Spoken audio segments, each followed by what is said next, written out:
I don't have a lot of time, but I wanted to do this as a live, just to make this point. But anyway, first off, I'm headed to Alaska. I'm doing a daddy-daughter trip. My daughter invited me out to Alaska, so I'm super excited. And I've been sort of documenting my adventure. And the trip has been crazy already because I went to this deli over here, and there's a wonderful black lady who saw I left my wallet. I can't believe I left my wallet over there. And she looked inside, saw my face. I was going to go to my gate. I didn't go to my gate. I went back here near the deli and sat down. And when I sat down, the lady identified my face in the wallet. And a guy comes over and he's like, "Excuse me, sir." And I'm like, "Why is this guy talking to me? What does he want?" You know, he's handing me something. It was my wallet. It freaked me out. I was thinking, can you imagine going all the way to Alaska with no wallet? I mean, my God. So anyway, my day's been crazy already, but let me just give you guys a quick look. I gotta go. My flight's taking off in a minute, so I'm not gonna take much time, but I have to make this point because I want to make it clear. By the way, if you want to know if I know anything about, I heard Roland Martin had some stuff to say about me this week. I didn't even watch it. I don't watch any of the internet chatter and craziness back, but I just heard about it. So, but I want to say this, despite the fact that Roland and I have differences, he's a dedicated journalist, and I actually like a lot of what he does. I think Roland, unfortunately, he's been mad at me for literally 10 years. He's welcome to call me, but that's neither here nor there. But in case you want to know, that's what it is, you know. But anyway, let me just give you, Roland was mentioning on Twitter, and I'm glad he mentioned it, that the Black News Channel has failed. The Black News Channel's gone. I don't know if any of y'all seen the Black News Channel, but it was a great operation. It's absolutely stellar. I'm talking about top-notch black journalists doing a top-notch job. Even Mark Lamont Hill. Again, Mark is another guy who has really thrown heavy shots at me, but you know what? Mark is a smart guy in his own way, right? Ideologically, we ain't the same, but I'm not going to sit here and call the man stupid. So they had these great black people that they hired, like Charles Blow and all these, you know, really dedicated journalists. And the business just announced that they can't even make payroll. They're not making payroll. They're not getting their checks for however long it takes. I assume they're going to get paid, but they're not getting paid right away. A lot of them were mad. That was what Roland kind of said on his tweet, that they were pretty pissed off they weren't getting their money. And what's fascinating about it, pay attention now, they just had the best ratings week that they've ever had. Like this, you know, I guess airing of the whole thing with the Supreme Court Justice Ketanji Brown, Jackson Brown, you know, which you guys have mixed feelings about that. I did a survey with you guys, and about 58% of you said you're indifferent about her one way or the other. A bunch of you said you like her, a bunch of you said you didn't, but more than half of you in the poll that I took basically said, you know, it ain't much to do about nothing. It's not going to move the needle for black people. And I tend to agree to some extent. I mean, I think the symbolism of having a black woman on the Supreme Court is very important. But remember this, you've never, ever, ever in a 200-something year history of the Supreme Court ever had a Supreme Court justice who was married to a black person. You've never had that. There's a reason for that. Clarence Thomas married a white woman. Ketanji Jackson Brown married a white man. Even Thurgood Marshall married a Filipino woman. So again, this does not criticize them. This is not an attack on interracial marriage. This is more of a defense of black marriage, a defense of black family. The reason black people struggle is because your families were destroyed. That's the number one factor, the leading factor in why your wealth has dropped, why you got this chaos in the communities, why you got so many people out here struggling. It's the loss of the black family. So just understand that. The deinstitutionalization of the black community has been something that's been going on since slavery. But here's my point. Okay, so let me give you 3 quick thoughts I had in terms of why the Black News Channel didn't survive, and why I would have predicted. If you'd asked me a month ago, do you think it's going to make it? I'd be very surprised if it did. And let me tell you why. Number one, they really went big. And this is in my view, the limitations of an overly integrationist ideology. When you have an overly integrationist ideology, here's what's going on with that. When I saw the Black News Channel, they weren't out hiring people like me or whatever, right? And it's fine. I don't want a job. I don't need a job. This is not a job application. I'm cool. But they were hiring people who, you know, the types who like maybe went to Brown University and, you know, had been journalists for CNN and the New York Times. They were accustomed to working for white-owned institutions. So effectively, you were bringing in this big operation where the money had to come from somebody else. The money wasn't going to come from the black community. The money came from the Jacksonville Jaguars owner, Shad Khan.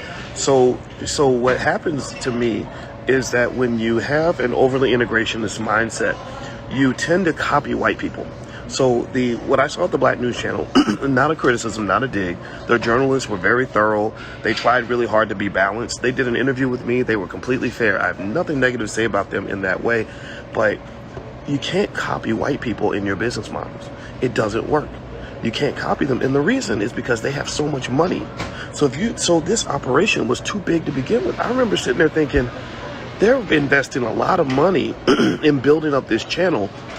Maybe they know something I don't know. Maybe they've got sponsors out the ass or something that I just am not aware of. But I would never put that kind of money into building a news operation. You know what I would do, honestly, to be real with you?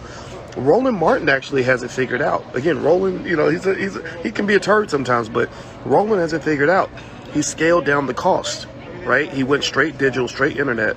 He doesn't have a massive payroll. It didn't take $50 million to start Roland Martin's operation, but Roland is effective at reaching people with reasonably good information, right? So first of all, they were too big. When you try to copy what the oppressor is doing, you're not going to be your best self. You're not going to be your best black self when you try to imitate what others are doing. You're only going to be a cheap imitation of the original. You're only going to be a cheap imitation of the original. So the Black News Channel, to me, came off like a black CNN. CNN is expensive. You're talking about dumping billions, hundreds of millions of dollars into something that should only cost maybe a tenth of that. Number two, the money did not come from black people. The money came from an outsider, Shad Khan. Shad Khan owns the Jacksonville Jaguars.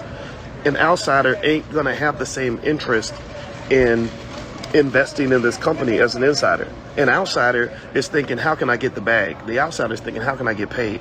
The outsider ain't thinking about the need for black media ownership. The outsider ain't thinking about what's best for the black community. The outsider ain't thinking about how do we get information out to our people. No, the outsider's like, how can I go in here and collect black people and sell them to corporations? I'm collecting Negroes today, and I need to go and collect some so I can sell them to the advertisers, right? Shad Khan, to me, he wasn't built for that. It's like marrying somebody who really don't love you.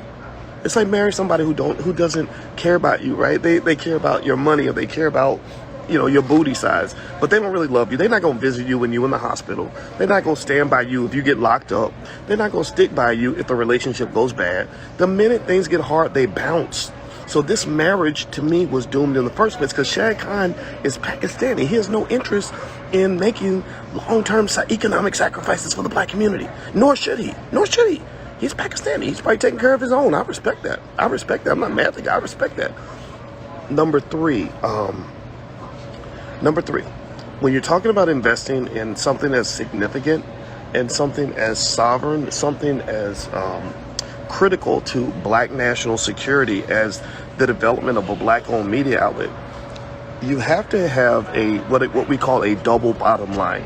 A double bottom line. This is a good opportunity. You guys know my PhDs in finance, and I want to help you understand. Make it clear. I'm not a capitalist. I'm not a hardcore capitalist. I believe in free enterprise. I believe in making a profit. I believe in everybody getting paid. I believe in prosperity. But I am not a capitalist, because the problem with capitalism is it is a one-dimensional beast that is hooked on economic addiction. And addiction is basically something where you have to have it in order to just feel normal. Like you're used to getting high on crack every day. You don't do crack anymore because you love it. You do it because you need it. You understand what I'm saying? You need crack with your breakfast. You need the heroin just to get through the day, right? So capitalist organizations that are solely focused on a one-dimensional bottom line, according to Milton Friedman at the University of Chicago in the 1970s, have one objective, and that is to maximize shareholder wealth. That's it. They want to make the shareholders as rich as possible. They don't care about other stakeholders. They don't care about the customers. They don't care about the employees. They don't care about the environment. They don't care about the community. All they care about is getting the bag, and they need to get the bag by next quarter. If they have a couple bad quarters, they're out. You can't build businesses in your community with that mindset. You can't. You can't build the businesses with capitalist greed, because you're always going to sell out. You're always going to sell out. Why? Why will you always sell out if you think that way? Because the masses always got the bigger bag. He's always got a bag where he says, boy, you got a mighty nice business going there, boy. You're making, what, $10 million a year? Well, I'll buy your business for $250 million. Well, if all you're thinking about money, how can you walk away from that? It's like when Belle Biv DeVoe said, never trust a big butt and a smile. That means it's okay to enjoy a big butt and a smile, but you can't let the big butt and a smile be the only reason that you choose to marry a woman, right? So if all you're doing is looking at how much money you're making, then you're going to miss the other 50,000 dimensions of what it means to be a successful business in the Black community. I know businesses that are losing money that have a better impact on the community than businesses that are extremely profitable. So don't get caught up in the bag. Don't be one-dimensional. Keep all those variables in mind. That's extremely important. I'm not saying that, that the people at the Black News Channel are bad. Again, they did a very fair interview with me, and I appreciated that. I'm not saying Shad Khan is a crook. He's Pakistani. He's taking care of his own people. I am saying, though, that when you're talking about something as sacred as Black-owned media, it really needs to be Black-owned, because the person who's writing the check is the one who can stop writing the checks. So the person who is responsible for paying your bills, when they decide, I'm out, I'm done, your whole operation dies. They take their ball and go home. So when you live by Shad Khan's money, you also die by Shad Khan's money. Give me a yes in the chat if you understand what I'm saying. I gotta go get on my flight. They just called my boarding, and I'm up in first class. So I told y'all I ain't into being broke. I ain't no capitalist, but it's okay to be first class. So let me go get being comfortable in my seat. I love y'all. Have a wonderful day. God bless you, and feel free to click the link in the bio. We got a lot of good stuff going on in the Black Business School this week, so feel free to jump in, and you know what we're all about. You know what we represent, and I love you guys. I appreciate you.